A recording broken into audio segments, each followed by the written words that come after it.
जब धरती पर अधर्म बढ़ रहा था, जब यमुना का शांत जल एक जहरीली नदी में बदल चुका था, तब वृंदावन के लोग भय और चिंता में डूबे हुए थे। पशु पक्षी मरने लगे थे, पेड़ पौधे सूखने लगे थे और कोई भी उस नदी के पास जाने की हिम्मत नहीं करता था। कहते हैं यमुना के जल में कालिया नाम का एक भयानक नाग आकर बस गया था। उसके फनों से झर टपकता था और जहां वह जाता वहां जीवन नहीं, सिर्फ मृत्यु रहती। उस जहर ने पूरे गांव की शांति छीन ली थी। इसी भय के माहौल में एक दिन ग्वाल बालों के साथ श्री कृष्ण भी यमुना किनारे पहुंचे। सभी बच्चे डरते थे, पर कृष्ण की आंखों में न तो डर था और न ही क्रोध, बस एक मासूम मुस्कान और अंतहीन करुणा झलक रही थी। उनके मित्रों ने रोका, कन्हैया मत जा, वहां तो कालिया रहता है। पर कृष्ण मुस्कुराए और बोले, जहां भय है वहां तो मुझे ही जाना होगा। और फिर वे धीरे धीरे यमुना के उस हिस्से की ओर बढ़ने लगे जहां पानी काला और सड़ा हुआ था। जैसे ही श्री कृष्ण जल में उतरे, यमुना की लहरें चंचल हो उठीं, जैसे वर्षों बाद किसी ने उन्हें छुआ हो। कुछ ही देर में कालिया नाग पानी से निकला और फन फैलाकर गरज उठा। उसने कृष्ण को देख अपनी विषैली सांस छोड़ी और उन्हें अपने फनों में जकड़ लिया। चारों ओर हाहाकार मच गया।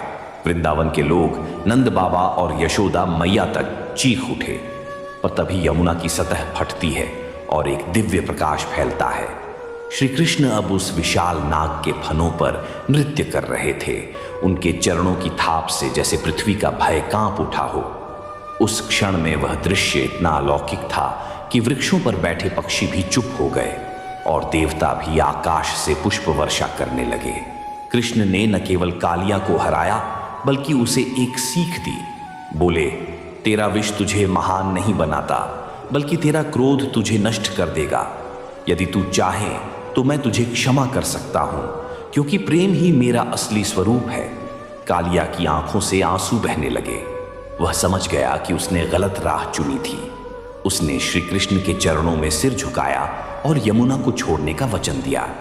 उस दिन एक विषैला नाग सिर्फ पराजित नहीं हुआ, वह बदल भी गया। यह कथा केवल एक विजय की नहीं, यह प्रेम और करुणा की विजय की गाथा है। एक बालक जिसने अपने बचपन में ही मृत्यु से न केवल आंख मिलाई, बल्कि उसे भी प्रेम करना सिखा दिया। श्री कृष्ण की यह लीला आज भी हमें सिखाती है कि सच्चा बल शक्ति में नहीं, अहंकार में नहीं, बल्कि विनम्रता, धैर्य और प्रेम में होता है। अगर यह कथा आपके दिल को छू गई हो तो नीचे एक बार जय श्री कृष्ण जरूर लिखें और ऐसी दिव्य कहानियों के लिए हमारे चैनल को सब्सक्राइब करना न भूलें।